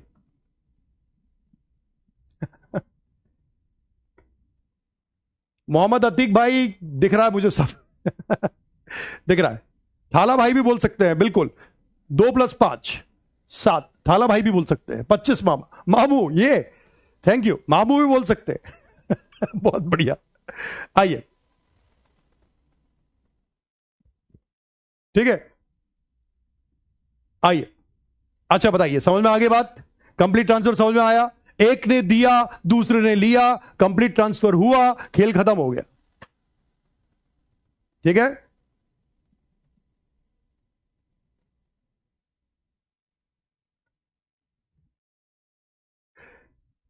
अभी अपन आयनिक बॉन्ड की बात चल रही है बेटा, है ना? Complete transfer. अब आइए सेकंड, नेक्स्ट आइए, नेक्स्ट समझिए, अगली बात देखिए। अब क्या हुआ? By equal sharing of electrons. अभी मैंने कंप्लीट ट्रांसफर किया था ना, अब एक काम करते हैं, कंप्लीट ट्रांसफर के अलावा वो हो सकता है कि शेयरिंग भी करे। शेयरिंग भी तो हो सकती है ना? तरीका ये भी तो हो सकता है। अब इक्वल शेयरिंग को आप बोल सकते हैं this is the mutual sharing. Mutual sharing and sharing is caring. भाई शेयरिंग इज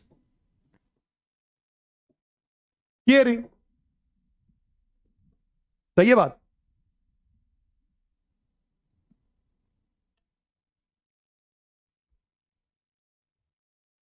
ठीक है बेटा, चलिए, थैंक यू भाई, आ जाओ। अब देखिए, हाँ जी साहब, आ जाए वापस से। अब देखिए यहां पर कंप्लीट ट्रांसफर हुआ, एक ने दिया, दूसरे ने लिया। अब बात करें शेयरिंग के बारे में। किसके बारे में? शेयरिंग के बारे में। Sharing is caring. आलम भाई धन्यवाद, है ना? अब दूसरा तरीका इस्तेमाल किया उसने। एक तरीका क्या इस्तेमाल किया कि भैया, पहला तरीका इस्तेमाल किया कि इसने दिया और इसने लिया। पहला तरीका तो यह था कि लूज किया, गेन किया। अब हो सकता है ना, कभी ऐसा भी हो सकता है जब लूज करने वाला ना हो, गेन करने वाला ना हो, तो फिर sharing, and sharing is caring. And देखिए इसके अंदर क्या हो सकता है, शेयरिंग जब जब होगी, म्यूचुअल शेयरिंग जब जब होगी, तब बनेगा कोवेलेंट बॉन्ड। क्या बनेगा बेटा? Covalent bond. कोवेलेंट बॉन्ड हमेशा बनता है जब म्यूचुअल शेयरिंग या इक्वल शेयरिंग होती है। सही है? ठीक बेटा, अब आओ, अब शेयरिंग के अंदर बात करते हैं। शेयरिंग का मतलब समझ लो बेटा, तरीके से तमीज से आ जाओ। मान लीजिए मैं यहां पर फ्लोरीन की बात कर रहा हूं, मैं यहां पर फ्लोरीन की बात कर रहा हूं, ध्यान से सुनना मेरी बात को। चलो कमेंट करना शुरू करेंगे अब, कमेंट करना शुरू करेंगे अब जो मैं पूछ रहा हूं। ठीक है, अब आइए देखिए। हां जी बेटा जी, आ जाओ। फ्लोरीन के पास देखिए, यहां पर 2 7, बेटा यहां पर 2 7, एटॉमिक नंबर 9 होता है ना, तो 9 को मैंने चेंज कर दिया 2 7, 9 को लिख दिया 2 7, 9 को लिख दिया 2 7। ठीक है, अब आइए। हां जी, अब देखिए कि यहां पर क्या हो रहा है कि 2 7 2 7। अब देखिए, एक इलेक्ट्रॉन की जरूरत इसको भी है, एक इलेक्ट्रॉन की जरूरत इसको भी है, मतलब अब इन दोनों में से कोई भी दे नहीं सकता, कोई भी ले नहीं सकता। इसका मतलब कंप्लीट ट्रांसफर यहां पर नहीं हो सकता। सुनो मेरी बात, कंप्लीट ट्रांसफर नहीं हो सकता।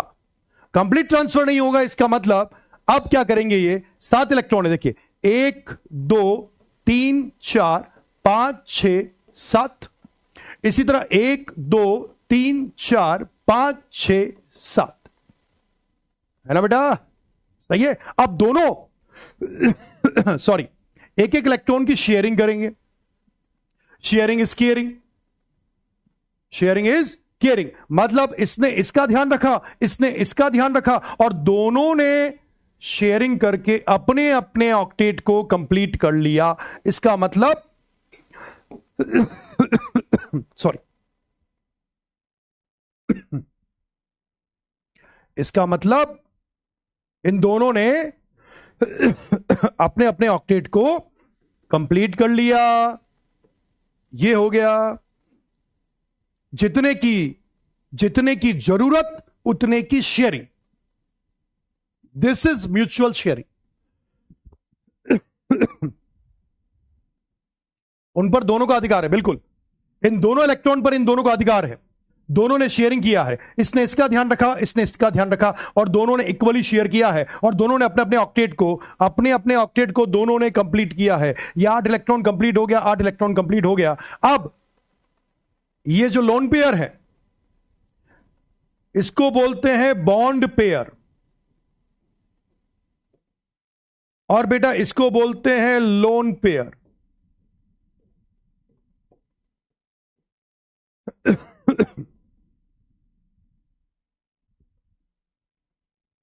हाँ जी बोलिए, ठीक है।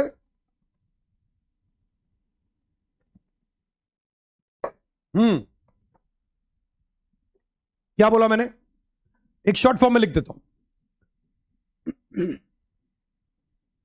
जितने की जरूरत उतने की शेयरिंग।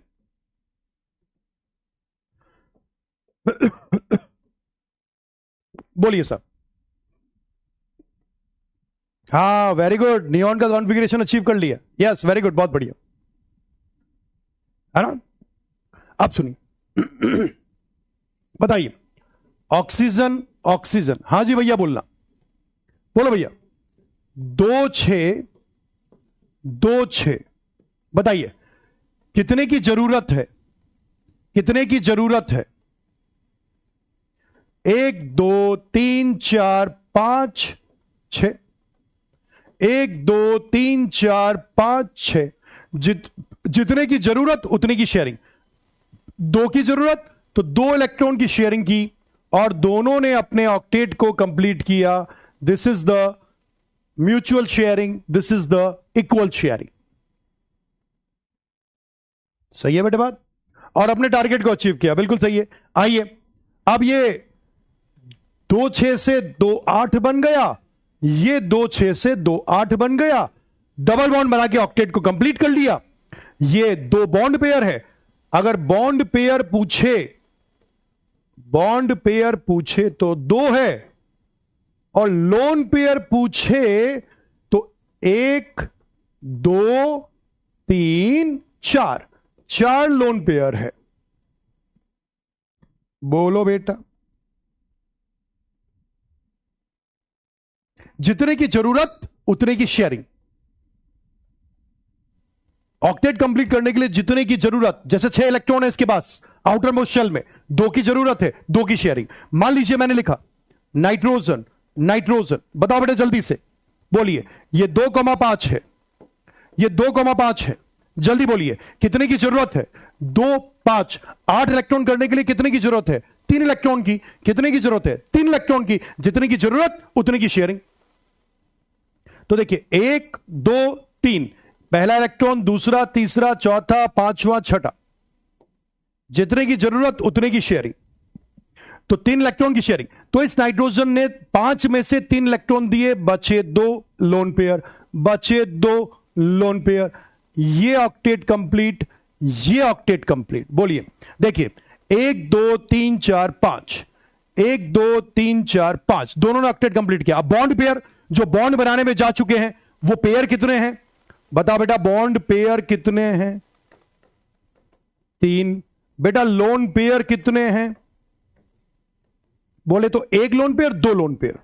लोन पेयर वो हैं जो बॉन्ड फॉर्मेशन में पार्टिसिपेट नहीं करते हैं, ये लोन पेयर है, ये लोन पेयर है, ये लोन पेयर है, ये लोन पेयर है। बेटे 3 लोन पेयर है, 3 लोन पेयर यहां पर है, ये 3 लोन पेयर यहां पर है। तो लोन पेयर वो होते हैं जो बॉन्ड फॉर्मेशन में पार्टिसिपेट ना करे, और बॉन्ड पेयर वो होते हैं जो बॉन्ड फॉर्मेशन में पार्टिसिपेट कर चुके हैं। वो इलेक्ट्रॉन बॉन्ड पेयर इलेक्ट्रॉन होते हैं, और जो पार्टिसिपेट नहीं करते वो लोन पेयर इलेक्ट्रॉन होते हैं। बताइए, जितने की जरूरत उतने की शेयरिंग। बॉन्ड है सिंगल, बॉन्ड है डबल, बॉन्ड है ट्रिपल। बोलिए, 3 की जरूरत थी तो 3 की शेयरिंग की। शेयरिंग करने के बाद क्या हुआ बेटा? इसने अपने ऑक्टेट को कंप्लीट कर लिया, इसने भी अपने ऑक्टेट को कंप्लीट कर लिया। अब ये हो गई इक्वल शेयरिंग। इक्वल शेयरिंग का मतलब, what is the meaning of equal sharing? भैया दोनों ने इलेक्ट्रॉन दिए, एक जैसे दिए, और दोनों ने शेयरिंग करी। इसका मतलब दोनों पर दोनों का अधिकार है, दोनों पर दोनों का अधिकार है। Bond pair, lone pair. भैया जो बॉन्ड बनाएगा वो बॉन्ड पेयर।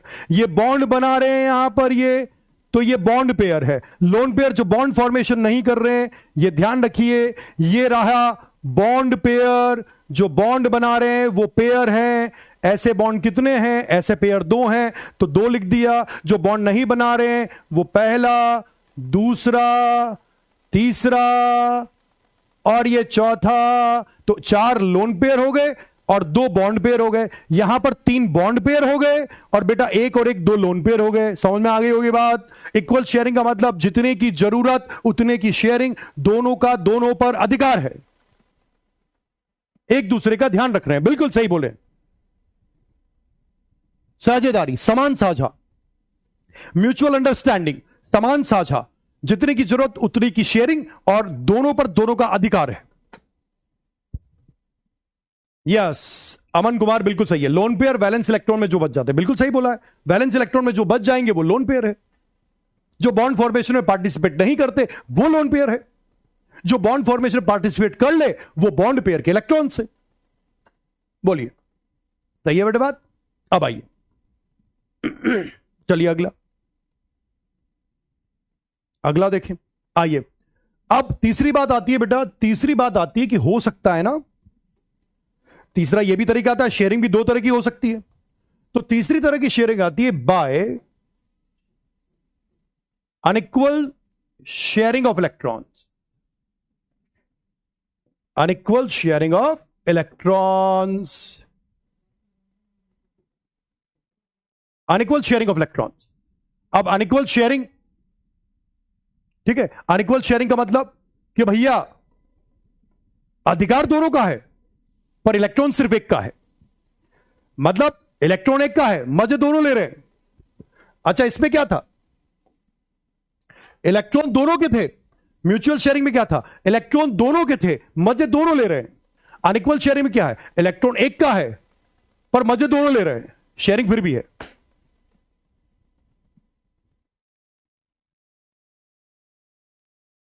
सही है बेटे बात? ठीक है। हां, अब देखिए, अनइक्वल शेयरिंग का मतलब, अनइक्वल शेयरिंग का मतलब बनेगा कोऑर्डिनेट बॉन्ड। कौन सा बॉन्ड? Coordinate sorry. देखिए, उदाहरण के तौर पर आ जाओ। उदाहरण के तौर पर मान लीजिए मैंने लिया है nitrogen, hydrogen, hydrogen, hydrogen, 1 2 3, ammonia. बहुत सिंपल तरीका है। हां जी, मनीष कुमार बोलिए भैया। तो नाइट्रोजन के वैलेंस इलेक्ट्रॉन होते हैं 5, नाइट्रोजन के वैलेंस इलेक्ट्रॉन कितने हैं? 5। 5 में से 3 दे दिए, तो ये 3 इलेक्ट्रॉन देने के बाद 2 बचे हैं जो कि लोन पेयर है। ठीक है, अब H+ आया,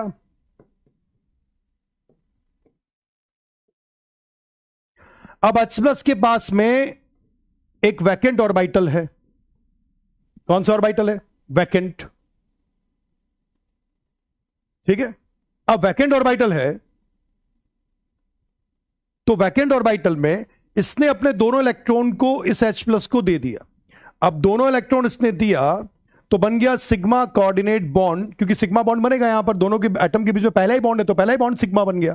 इसका मतलब इलेक्ट्रॉन सिर्फ एक का था पर शेयरिंग दोनों कर रहे हैं। इलेक्ट्रॉन सिर्फ एक का था, शेयरिंग दोनों कर रहे हैं, इसी को बोलते हैं unequal sharing coordinate bond.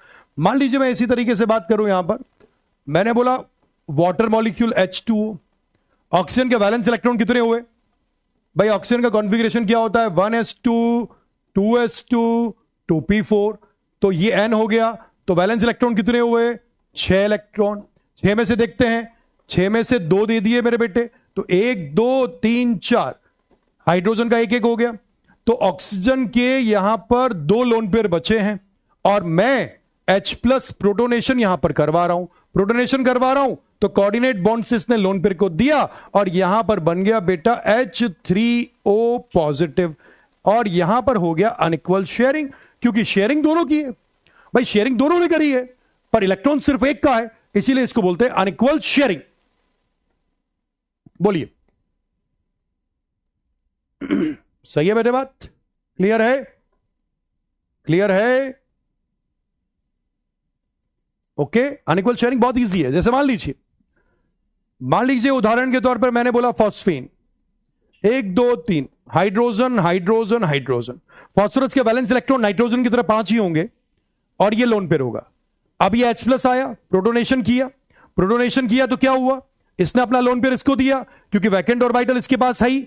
Vacant orbital में 2 इलेक्ट्रॉन आ गए, पर इलेक्ट्रॉन सिर्फ फास्फोरस के हैं, मजे दोनों ले रहे हैं, इसलिए यहां पर बनने वाला बॉन्ड कोऑर्डिनेट बॉन्ड, और इसको बोलते हैं अनइक्वल शेयरिंग, इसको बोलते हैं अनइक्वल शेयरिंग, इसको बोलते हैं अनइक्वल शेयरिंग। तो 3 तरीके हमने पढ़े हैं कॉसल लुईस ऑक्टेट रूल में, 3 तरीके हमने पढ़े हैं।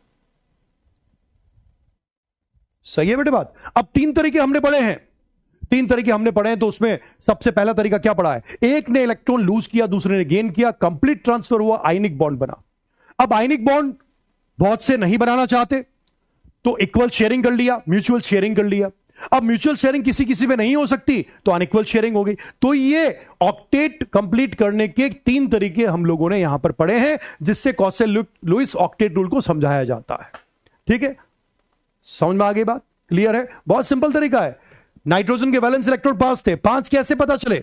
नाइट्रोजन का कॉन्फ़िगरेशन लिख लो, 1s2 2s2 2p3 है, और ये 5 इलेक्ट्रॉन वैलेंस इलेक्ट्रॉन होंगे, और ये 5 इलेक्ट्रॉन में से 1 2 3 दिए हैं, 1 2 3 दिया है, क्योंकि दूसरे तो हाइड्रोजन के हैं, तो 3 इलेक्ट्रॉन दिए नाइट्रोजन ने, 1 लोन पेयर बचा है, और लोन पेयर बचा है तो उसने अपना लोन पेयर इसके वैकेंट ऑर्बिटल में डोनेट कर दिया। डोनेट करने पर यहां पर सिग्मा कोऑर्डिनेट बॉन्ड का फॉर्मेशन हो गया। सिंपल तरह, this is the unequal sharing. सही है बेटे बात? क्या बताऊं बेटा कोऑर्डिनेट बॉन्ड में, क्या बताऊं?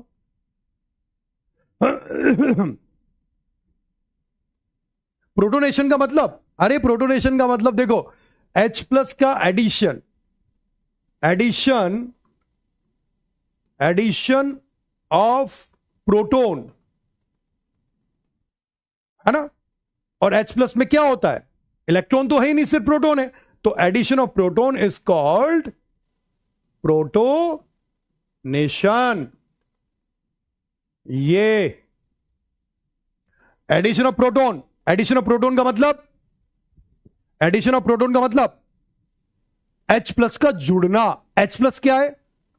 हाइड्रोजन में 1 इलेक्ट्रॉन था, उसको बाहर निकाल दिया, बाहर निकालने के बाद H+ बना। H+ में कोई इलेक्ट्रॉन नहीं है, सिर्फ प्रोटोन है, और प्रोटोन है तो उस प्रोटोन को ऐड करोगे तो H+ as a proton work करता है, और H+ का एडिशन प्रोटोनेशन कहलाता है। और प्रोटोनेशन जब होता है किसी मॉलिक्यूल में, जब H+ जुड़ता है, एडिशन ऑफ H+ जब होता है, तो सिग्मा कोऑर्डिनेट बॉन्ड का फॉर्मेशन होता है। बोलिए।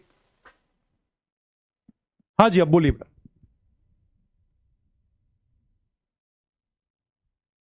बेटा मैंने H प्लस आशु मैंने H प्लस एक ही अटैच करवाया ना, इसलिए एक ही लोन पेयर दिया है, इसलिए बनाया एक ही लोन पेयर दिया, क्योंकि H प्लस एक ही है, एक ही H प्लस है, वो बात करो, मैं स्टैंडर्ड समझा रहा हूं, है ना। अभी कोऑर्डिनेट बॉन्ड बनना नहीं समझा रहा, सिर्फ ये समझा रहा हूं अनइक्वल शेयरिंग क्या होती है। अरे आयुष बेटा अभी बनाना बॉन्डिंग कहां से आ गई यार, बनाना बॉन्डिंग की बात आएगी तब देखी जाएगी ना बात यार। मतलब ये है कि अभी गांव बसा नहीं और चोर पहले आ गए, गांव बसा नहीं चोर पहले आ गए, सही सिंपल तरीका है आसान है, ठीक है ना। हाँ जी बोलिए। अरे बेटा पॉजिटिव साइन इसलिए लगाया है, इसमें इलेक्ट्रॉन नहीं है ना मेरे बच्चे, आप सोचो ना H प्लस में इलेक्ट्रॉन ही नहीं है ना, इलेक्ट्रॉन नहीं है तो एक ऑर्बिटल है, हाइड्रोजन का एक ऑर्बिटल था, देखो फिर से देखो, हद हो गई, कितनी छोटी सी बात है ना। अब देखिए ये हाइड्रोजन, देखना ये हाइड्रोजन हो गया, ये 1s1, ध्यान दो भाई, इतना बेसिक पे जाना पड़ेगा क्या,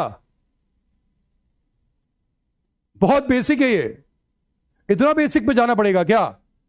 1s1 देखो, 1s1 में से एक इलेक्ट्रॉन को आपने बाहर निकाला, तो जब इलेक्ट्रॉन को आप बाहर निकालोगे, ये माइनस इलेक्ट्रॉन का वाला इलेक्ट्रॉन को बाहर निकाला है, तो इलेक्ट्रॉन को बाहर निकाला तो ये 1s0 बचेगा मेरे बच्चे, एटॉमिक नंबर 1 है, और 1 एटॉमिक नंबर में जब इलेक्ट्रॉन को बाहर निकालोगे तो इलेक्ट्रॉन बाहर निकालने के बाद आपको H प्लस आएगा, और H प्लस के अंदर आपके पास यहां पर एक ऑर्बिटल में 1s के अंदर एक इलेक्ट्रॉन था, वो बाहर निकाल दिया, तो ये 1s के अंदर अब ऑर्बिटल वैकेंट है, इसका मतलब इसके अंदर इलेक्ट्रॉन नहीं बचा, अब सिर्फ और सिर्फ प्रोटॉन है, और एक प्रोटॉन बचा है, इसीलिए H प्लस को प्रोटॉन बोलते हैं, H प्लस को प्रोटॉन इसीलिए बोला जाता है, और प्रोटॉन और एडिशन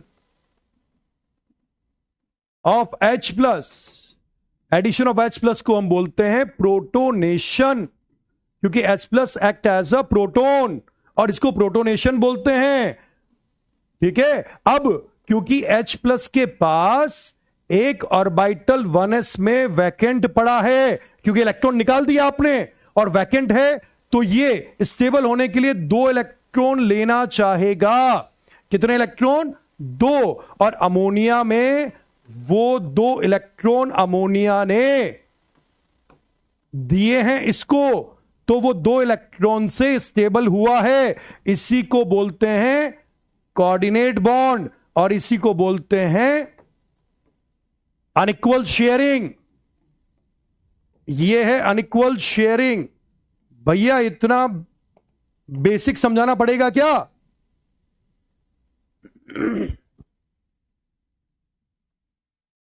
बोलिए। जब भी H प्लस जुड़ेगा, जब भी H प्लस जुड़ेगा तब तब कोऑर्डिनेट बॉन्ड बनेगा, प्रोटोनेशन होगा। अब इतना बेसिक पे मुझे जाना पड़ेगा क्या कि मुझे H प्लस समझाना पड़ रहा है कि H प्लस में इलेक्ट्रॉन नहीं है, खाली पड़ा है, प्रोटॉन है। भैया बताओ तो सही आप 2025 के नीट एग्जाम से क्या क्या क्या उम्मीद करते हैं आप, 2025 का जो पेपर आया था उसमें नीट एग्जाम से क्या उम्मीद करते हैं आप, कि इतनी छोटी बातें जो है वो आपको पता होनी चाहिए। बेटा H प्लस में सिंपल है, हाइड्रोजन में एक इलेक्ट्रॉन था वो निकाल दिया तो H प्लस बचा, H प्लस में वैकेंट है। अब बोलिए सारा, सारा बोलिए बेटा,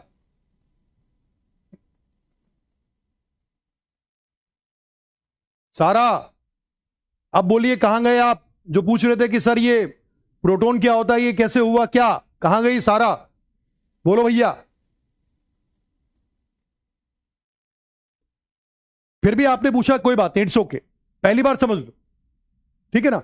H प्लस प्रोटॉन, जिसमें प्रोटॉन ही बचा है, इलेक्ट्रॉन चला गया और वैकेंट आ गया, उस वैकेंट में अमोनिया ने अपना लोन पेयर दे दिया, लोन पेयर देने के बाद जिस बॉन्ड के थ्रू दिया उसे कोऑर्डिनेट बॉन्ड बोला गया और उसे अनइक्वल शेयरिंग का नाम दिया गया, सिंपल है। अब बोलिए आप कि भाई इसमें कौन सी इतनी बड़ी बात है कि आप बताइए कि आप बोले कि प्रोटॉन क्या होता है। हां, प्रोटोनेशन प्रोसेस क्या होता है, यह दिक्कत आ सकती है। भाई प्रोटोनेशन सर पहली बार सुना है, तो प्रोटोनेशन प्रोसेस का मतलब समझ लो, जब जब H प्लस जुड़ेगा तब तब प्रोटोनेशन होगा।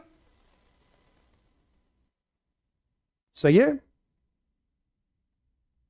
हाँ तो बेटा मैं हमने एक एक बच्चा लिख रहा है सर आपने बोला था बेसिक से करवाएंगे, है ना। अब आप बताओ, बेसिक से करवाने के लिए तो बोला था, तो बेसिक के अंदर ये नहीं आता है। बेसिक के अंदर बेटा ये नहीं आता है। बेसिक के अंदर ये नहीं आता है कि हाइड्रोजन का एटॉमिक नंबर मैं एक लिखूं, फिर उससे H प्लस बनाऊं, और फिर बनाने के बाद इलेक्ट्रॉन को निकालूं, और निकालने के बाद बताऊं कि ये प्रोटॉन है। ये बेसिक में नहीं आता है, ये अल्ट्रा बेसिक होता है। ठीक है, ये अल्ट्रा बेसिक में आता है, मतलब बेसिक का भी छोटा भाई है। जो बेसिक है ना उसका छोटा भाई होता है अल्ट्रा बेसिक, ये वहां पर आता है। ठीक है, चलिए। अरे बेटा क्वेश्चन तो तब कराओ ना जब क्वेश्चन आएंगे, अभी क्वेश्चन आने तो दे, फिर क्वेश्चन ही क्वेश्चन करवाएंगे। ठीक है ना, आ जाओ क्वेश्चन करवाएंगे, पर पहले क्वेश्चन तो आए। हाँ भैया, इसका देखिए, मैं बोलूं तो ये देखना, ये कंपाउंड मैंने लिया है, नाम याद रखना, इसका नाम है हाइड्राजीन। क्या नाम है? हाइड्राजीन। बहुत से बच्चों को पता होगा। ठीक है, ठीक, हाइड्राजीन। ठीक, अब हाइड्रोजन नाम सुना है क्या? हाइड्रोजन सुना होगा सब लोगों ने ना। अब हाइड्रोजन में देखिए, नाइट्रोजन पे एक लोन पेयर है और ये नाइट्रोजन पे एक और लोन पेयर है। अब इसमें एक H प्लस मैंने किया है, क्या बनेगा मेरे बच्चे? N2H5 plus. बताइए क्या यहां पर प्रोटोनेशन हुआ है? बोलिए, क्या यहां पर प्रोटोनेशन हुआ है? क्या यहां पर प्रोटोनेशन हुआ है मेरे बेटे? बोलिए, जल्दी बोलिए। ठीक है, क्या यहां पर प्रोटोनेशन हुआ है? ठीक है, बताइए जल्दी, क्या यहां पर प्रोटोनेशन हुआ है?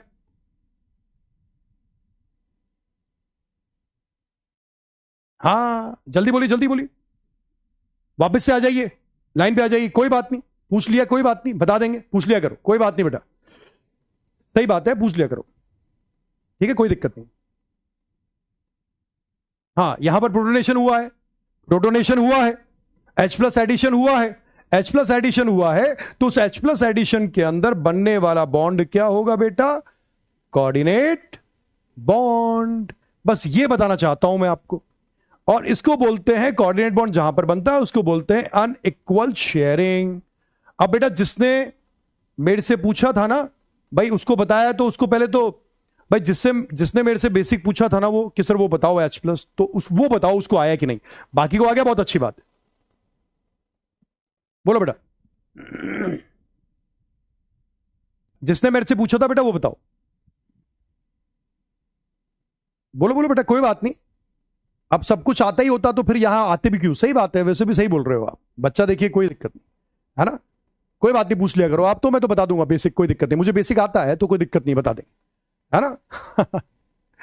तो अब आप बताइए, वो जो बच्चा मेरे से पूछ रहा था ना वो बताइए। देखो आप बताओ, फिर से बोलना। मान लीजिए मैंने बोला P2H4, ध्यान दो भाई, कंपाउंड ले रहा हूं, आप तो ध्यान से देखते रहो। ये देखिए, फास्फोरस में एक लोन पेयर, यहां पर एक लोन पेयर, लाइक नाइट्रोजन। अब बताइए, H प्लस एडिशन हुआ, यहां पर बना P2H5 पॉजिटिव। आ जाओ, बोलो भैया, क्या इसमें प्रोटोनेशन हुआ है? बताइए, क्या प्रोटोनेशन हुआ है?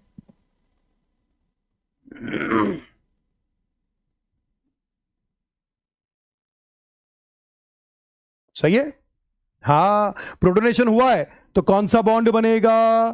Coordinate bond. इसका मतलब बहुत सीधा सिंपल फंडा क्या है कि जब जब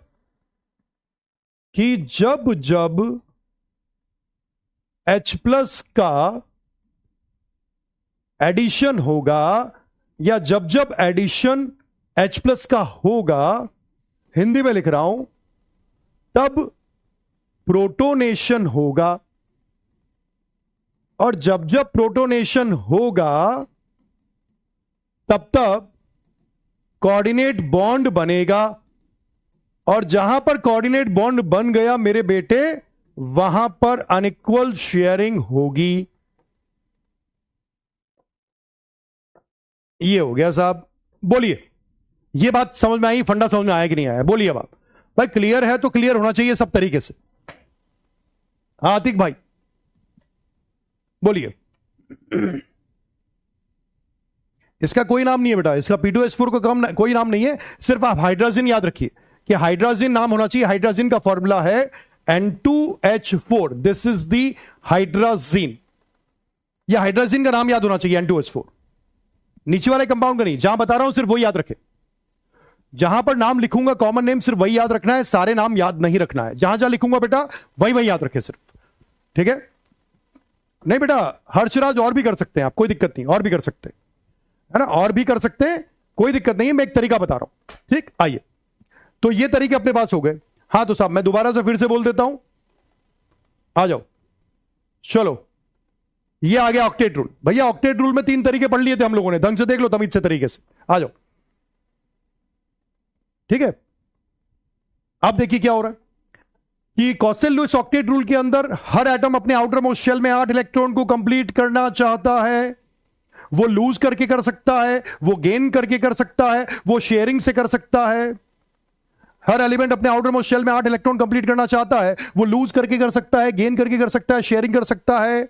सही है, या तो दे दे या ले ले या शेयरिंग कर ले। शेयरिंग 2 तरह की होती है, लिख देता हूं यहां पर 2 तरह की शेयरिंग। एक होती है इक्वल शेयरिंग और एक होती है अनइक्वल शेयरिंग। इक्वल शेयरिंग जब भी होगी तब कोवेलेंट बॉन्ड बनेगा, अनइक्वल शेयरिंग तब भी होगी जब कोऑर्डिनेट बॉन्ड बनेगा। बोलो भैया जल्दी, सही है बेटे बात? हाँ अभी रिडक्शन ऑक्सीडेशन की बात नहीं कर रहा हूं ना भैया, जो काम की बात है वो करो। आओ कंप्लीट ट्रांसफर ऑफ इलेक्ट्रॉन की बात करें। कंप्लीट ट्रांसफर ऑफ इलेक्ट्रॉन का मतलब एक ने दिया दूसरे ने लिया, एक ने दिया दूसरे ने लिया, फुल चार्ज आया, इलेक्ट्रोस्टैटिक फोर्स ऑफ अट्रैक्शन लगा, इलेक्ट्रॉन इलेक्ट्रोवैलेंट बॉन्ड के नाम से जाना गया। फिर से देखिए, एक ने दिया दूसरे ने लिया, ये 2 इलेक्ट्रॉन यहां आ गए, यहां आके ऑक्टेट कंप्लीट हो गया। ऑक्टेट कंप्लीट हुआ तो आयनिक बॉन्ड का फॉर्मेशन हो गया, ये आयनिक बॉन्ड। फिर से इसने 2 इलेक्ट्रॉन दिए, 2 इलेक्ट्रॉन देने पर इसने 1 इलेक्ट्रॉन ले लिया, ऑक्टेट कंप्लीट हो गया। इसने 1 इलेक्ट्रॉन को ले लिया, ऑक्टेट कंप्लीट हो गया। इसने 2 इलेक्ट्रॉन को दे दिया, ऑक्टेट कंप्लीट हो गया, स्टेबिलिटी को गेन कर लिया, इलेक्ट्रोवैलेंट बॉन्ड हो गया। सही है बेटे बात? क्लियर? अब चलिए आगे, अब आइए आगे चले। उसके बाद इक्वल शेयरिंग, म्यूचुअल शेयरिंग में क्या पता चला? जितने की जरूरत उतने की शेयरिंग। 7 इलेक्ट्रॉन है, देखो बेटे ध्यान से, इसके पास थे 2,7, इसके पास थे 2,7, 7 है 1 की जरूरत, 7 है 1 की जरूरत, जितने की जरूरत उतने की शेयरिंग, जितने की जरूरत उतने की शेयरिंग। फिर देखिए बेटा 6 इलेक्ट्रॉन है, पेन बदल लेते हैं, कलर बदल लेते हैं, जज्बात अभी बदल जाएंगे 2 मिनट में। देखिए यहां पर कलर कोई अच्छा सा ले क्या यार, कलर नहीं हो रहा है। हाँ देखिए बेटा ये 6 इलेक्ट्रॉन है, 2 की जरूरत, 6 इलेक्ट्रॉन 2 की जरूरत, 2 की जरूरत, जितने की जरूरत उतने की शेयरिंग, 2-2 इलेक्ट्रॉन की शेयरिंग हो गई, है ना। 5 इलेक्ट्रॉन है, 5 इलेक्ट्रॉन है, 3 की जरूरत तो 3 की शेयरिंग हो गई। मैक्सिमम 4 की शेयरिंग नहीं हो सकती क्योंकि 2 एटम के बीच में 1 सिग्मा और 2 पाई बन सकता है, 4 बॉन्ड नहीं बन सकते, इसलिए C2 नहीं बनेगा, C2 नहीं बनेगा। सही है बेटे बात? ठीक है, ठीक, कॉन्फ़िगरेशन लिख के कर लेना बेटा। अब आइए आगे बात करें, आगे बात चले।